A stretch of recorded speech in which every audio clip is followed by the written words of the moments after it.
in this election with the very soul of America at stake and the world watching, you ushered in a new day for America.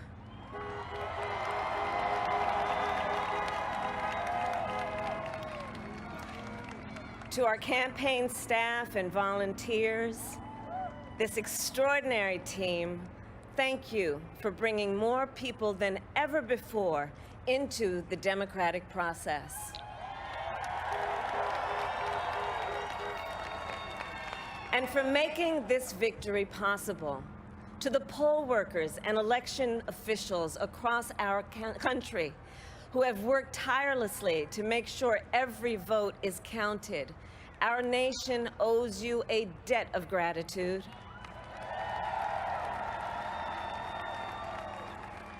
You have protected the integrity of our democracy. And to the American people who make up our beautiful country, thank you for turning out in record numbers to make your voices heard.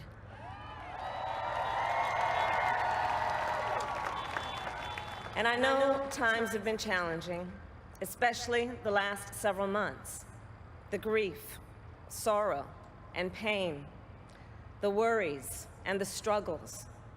But we have also witnessed your courage, your resilience, and the generosity of your spirit.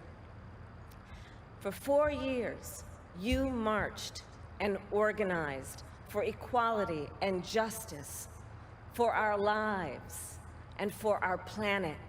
And then you voted.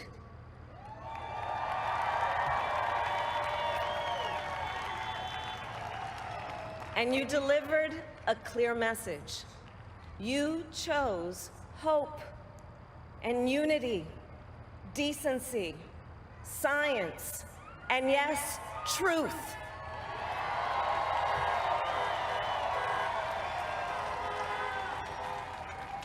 You chose Joe Biden as the next president of the United States of America.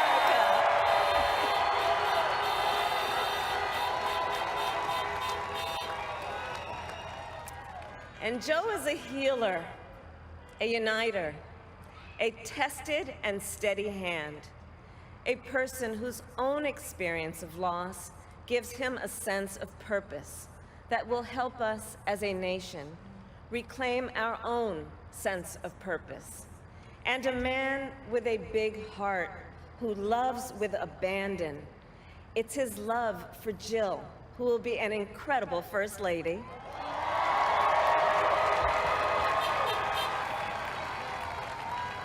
It's his love for Hunter and Ashley and his grandchildren and the entire Biden family.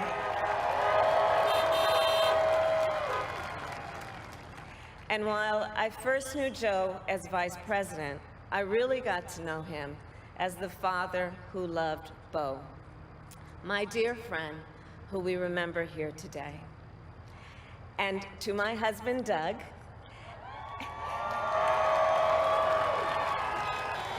and our children, Cole and Ella, and my sister Maya, and our whole family, I love you all more than I can ever express.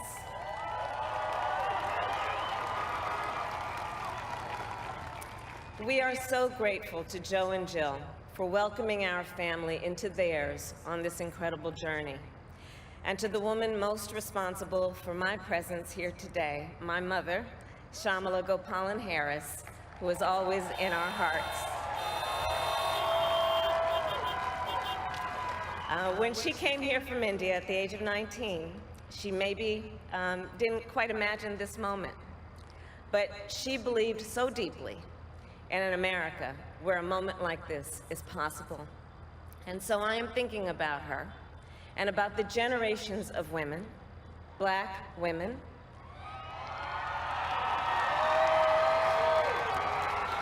Asian, white, Latina, Native American women, who throughout our nation's history have paved the way for this moment tonight. Women who fought and sacrificed so much for equality and liberty and justice for all, including the Black women who are often, too often, overlooked, but so often prove they are the backbone of our democracy.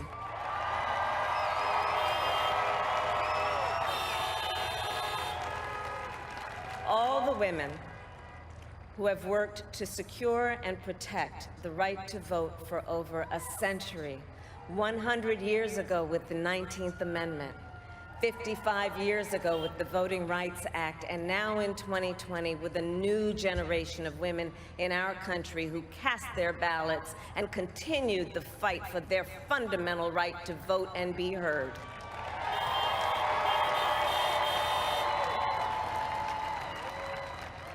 Tonight, I reflect on their struggle, their determination, and the strength of their vision to see what can be unburdened by what has been. And I stand on their shoulders. And what a testament it is to Joe's character that he had the audacity to break one of the most substantial barriers that exists in our country and select a woman as his vice president.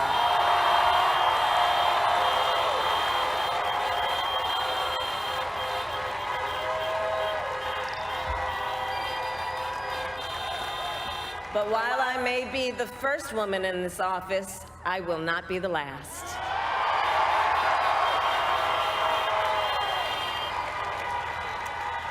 Because every little girl watching tonight sees that this is a country of possibilities. And to the children of our country, regardless of your gender, our country has sent you a clear message. Dream with ambition, lead with conviction, and see yourselves in a way that others may not, simply because they've never seen it before. But know that we will applaud you every step of the way.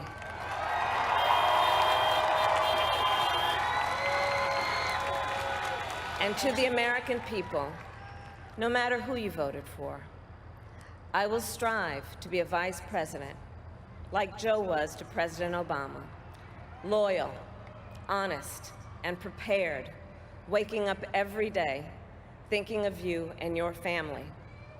Because now is when the real work begins, the hard work, the necessary work, the good work, the essential work to save lives and beat this epidemic, to rebuild our economy so it works for working people, to root out systemic racism in our justice system and society, to combat the climate crisis, to unite our country and heal the soul of our nation.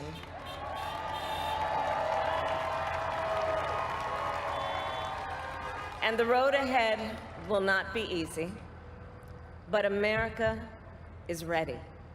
And so are Joe and I.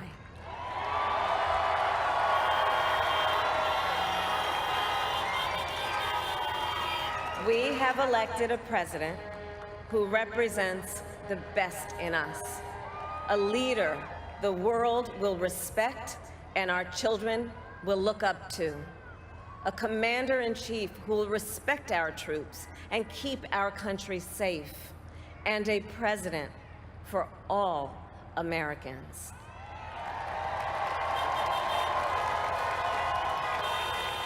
And it is now my great honor to introduce the President-elect of the United States of America, Joe Biden.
my fellow Americans, and the people who brought me to the dance, Delawareans. I see my buddy Senator Tom Carper down there, and I think Senator Coons is there, and I think the governor's around. And is that Ruth Ann? And that former Governor Ruth Ann Minner. Most importantly, my sisters-in-law, my sister Valerie. Anyway. Folks, the people of this nation have spoken. They've delivered us a clear victory, a convincing victory, a victory for we the people. We've won with the most votes ever cast on a presidential ticket in the history of the nation. 74 million.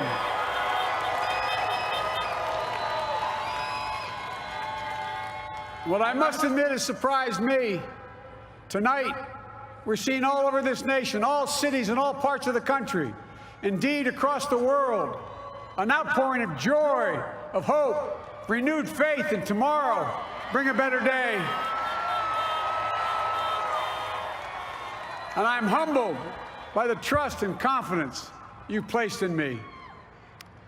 I pledge to be a president who seeks not to divide, but unify, who doesn't see red states and blue states, only sees the United States, and work with all my heart, with the confidence of the whole people, to win the confidence of all of you. And for that is what America, I believe, is about. It's about people.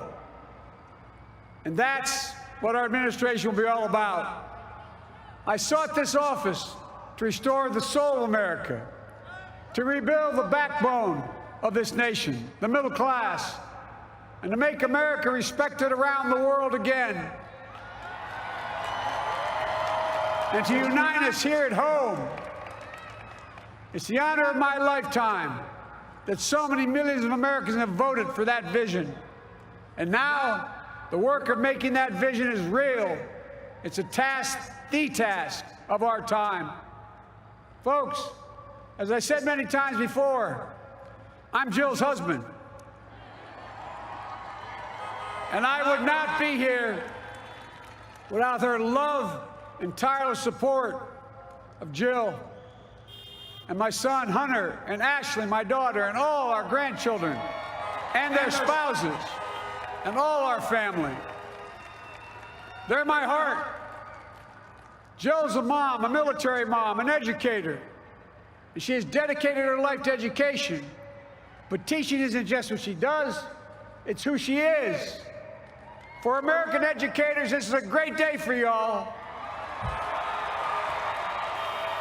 You're going to have one of your own in the White House. And Jill's going to make a great First Lady. I'm so proud of her.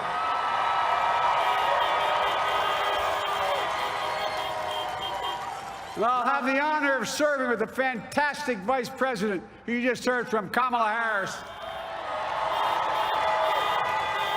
who makes history as the first woman, first black woman, the first woman from South Asian descent, the first daughter of an immigrant ever elected in this country. Don't tell me it's not possible in the United States. It's long overdue.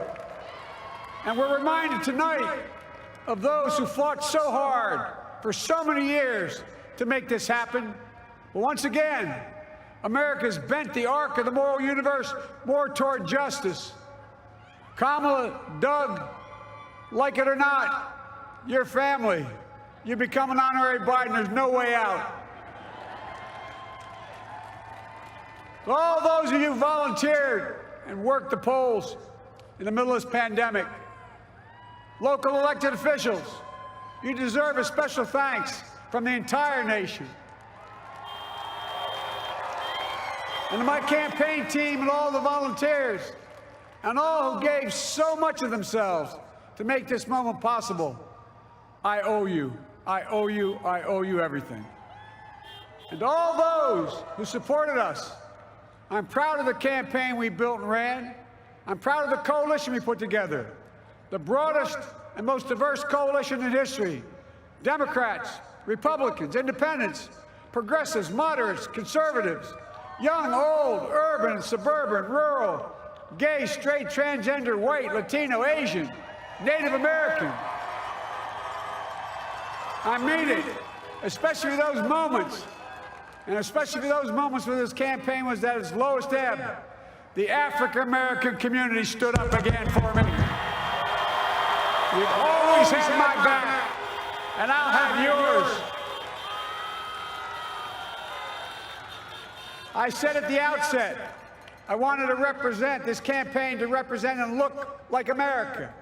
We've done that. Now that's what I want the administration to look like and act like. For all those of you who voted for President Trump, I understand the disappointment tonight. I've lost a couple times myself, but now let's give each other a chance. It's time to put away the harsh rhetoric, lower the temperature, see each other again, listen to each other again. And to make progress, we have to stop treating our opponents as our enemies. They are not our enemies. They are Americans. They're Americans. The Bible tells us, to everything there is a season, a time to build, a time to reap, and a time to sow, and a time to heal. This is the time to heal in America.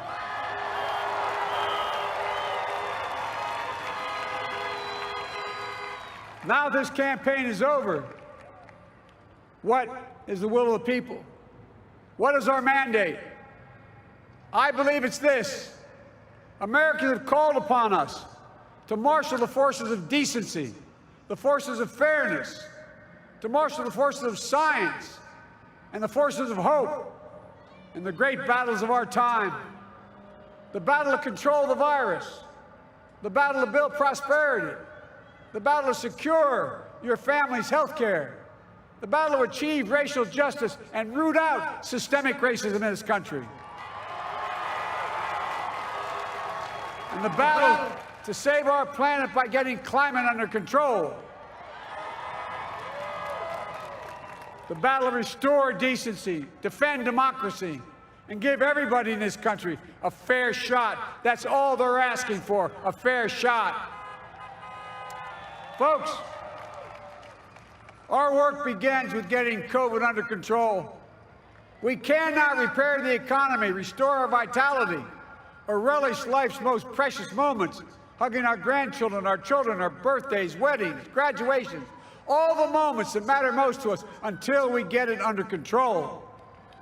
On Monday, I will name a group of leading scientists and experts as transition advisors to help take the Biden-Harris COVID plan and convert it into an action blueprint that will start on January the 20th, 2021.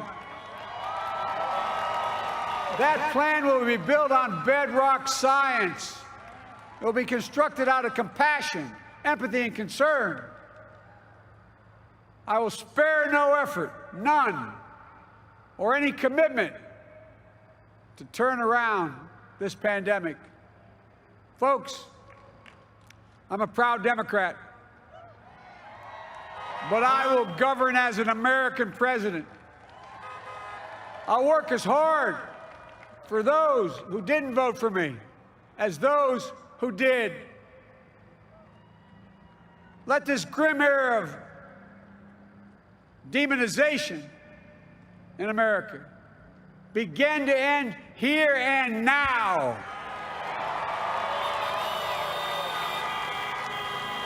The refusal of Democrats and Republicans to cooperate with one another, it's not some mysterious force beyond our control. It's a decision, a choice we make. And if we can decide not to cooperate, then we can decide to cooperate. And I believe that this is part of the mandate given to us from the American people. They want us to cooperate in their interest. And that's the choice I'll make. And I'll call on Congress, Democrats and Republicans alike, to make that choice with me. The American story is about slow yet steadily widening the opportunities in America. And make no mistake, too many dreams have been deferred for too long. We must make the promise of the country real for everybody, no matter their race, their ethnicity, their faith, their identity, or their disability. Folks, America has always been shaped by inflection points, by moments in time where we've made hard decisions about who we are and what we want to be. Lincoln in 1860, coming to save the Union. FDR in 1932, promising a beleaguered country a new deal. JFK in 1960, pledging a new frontier. And 12 years ago, when Barack Obama made history, he told us, yes, we can. Well, folks, we stand at an inflection point. We have an opportunity to defeat despair, to build a nation of prosperity and purpose. We can do it. I know we can. I've long talked about the battle for the soul of America. We must restore the soul of America.